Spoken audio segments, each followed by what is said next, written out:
Hey, mga idol, good morning po sa inyong lahat dyan mga idol. Magandang umaga. Ako po si Paul Pizzo ng Hapan Sons Game Farm from Surigao City, Surigao del Norte, Caraga Region. Yan pong location po natin mga idol. So bago muna tayo sa content, huwag niyo munang kalimutan mag-subscribe, mag-like at mag-share po sa channel po natin mga idol. So yan po, maraming salamat sa mga supporters po natin. Kumukuha po ng pahulugan system po natin. Sa pahulugan system po natin mga idol sa January born, yung national born po natin, meron pa po tayong slot mga idol. Meron na naglalaban po sila. Meron pong meron pong kumukuha na po sa atin ng tryo, pair, yan, saka mga crosses po natin. So, yan po ang ano po natin ngayon. So, pwede na po tayo magpa-reserve. Mag-umpisa po tayo sa February ang hulog po natin. Pinataasan ko na po yung weeks. Pwede rin kayo mag 15-30. Pwede rin kayo mag-monthly basis. Yan. So, 28 weeks yan. Mag-umpisa first week ng February hanggang last week ng August. So, natintahin natin, that is 28 weeks. February, March, April, May, June, July, August, 7 months po, 7 months po. Okay? So, marirelease po natin yung mga crosses natin, yung mga materials po natin, yung mga manok po natin, August. Yan. Hindi.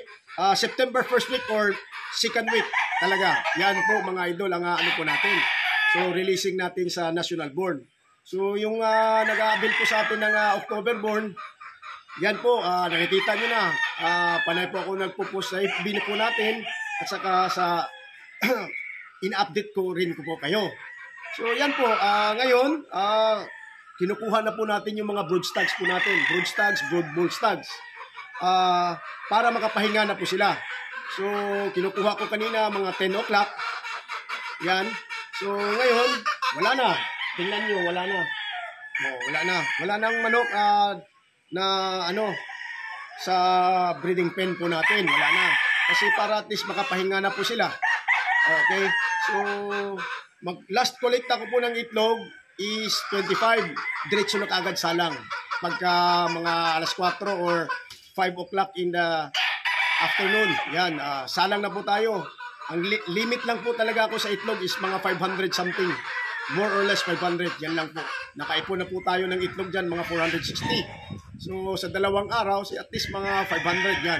So, ngayon, ang main content po natin, kasi sa October born, ano po tayo, nagpa-puro po ako ng Kelso.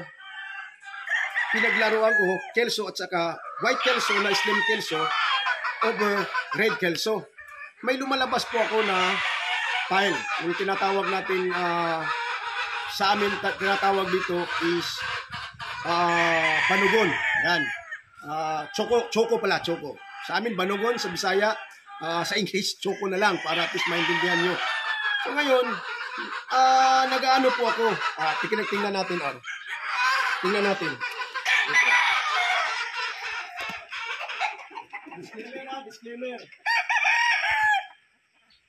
Disclaimer, no animals were harmed of the making of this video. Ito po yung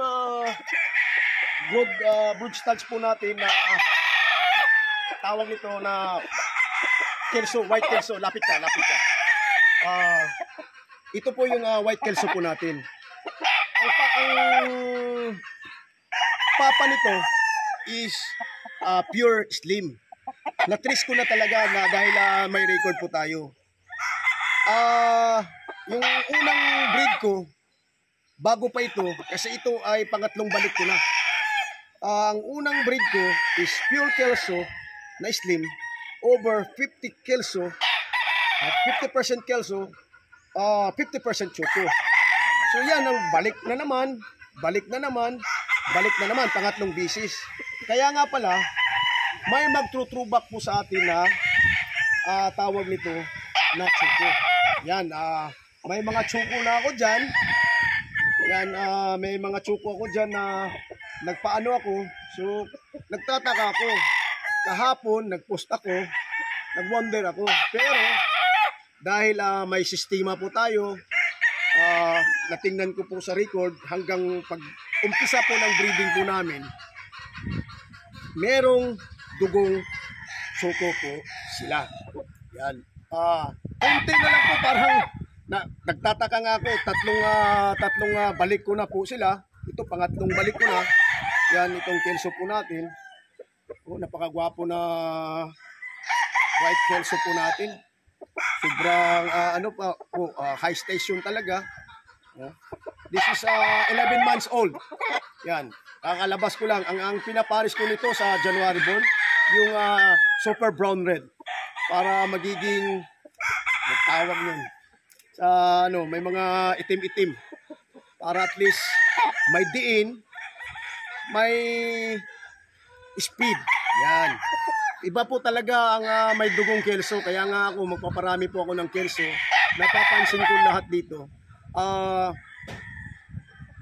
Lahat ng mayroong nag-ano sa atin is may dugong kelso.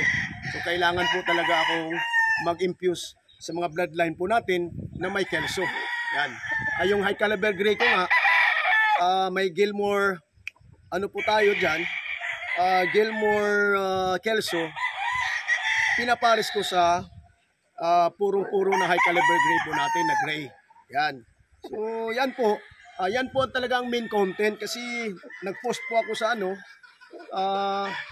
sa FB po natin.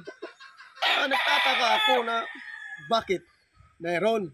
So at least may nag-advise ka agad sa atin na minsan-minsan mawala tayo sa memory. So i-advise, itingnan mo sa record. Tiningnan ko hanggang sa umpisa, ganon. So akala ko wala nang lumalabas na choco po natin. Meron pala. Basta may kunting dugong choco, ang akala ko yung tatlong balik na hindi na po mag-throwback. Diba? So, lolo, ganito, hanggang siya sa pangatlo. Yan. Okay? So, yan po mga idol, ang ano po natin, content po natin ngayon. Yung ano po natin sa January born, open pa po tayo sa reservation. Okay? So maraming salamat po sa nag-aabil. Yung nagre-report po sa atin na nag-a-update po sa atin na yung manok nila minsan gumaganon, minsan walang swerte. So ganun po talaga. Hindi po perfect po ang ano natin. Ang importante umaano po sila hanggang sa katapusan pong hininga po nila. So yan po mga idol. Disclaimer, no animals were harmed of the making of this video. So yan po. Ang kagandahan ko nito, kahit medyo pangit ang panahon, medyo okay na po kami. 95% po ang pag-re-rate po namin. Lapit ka baka yan o. Baka, so yun lang po mga idol. So wag natin kalimutan mag-ingat. Wag natin kalimutan magdasal. Pag magdasal man tayo mga idol, lagay po natin sa isipan, sa puso po natin si Jesus Christ. God bless us all. Good morning.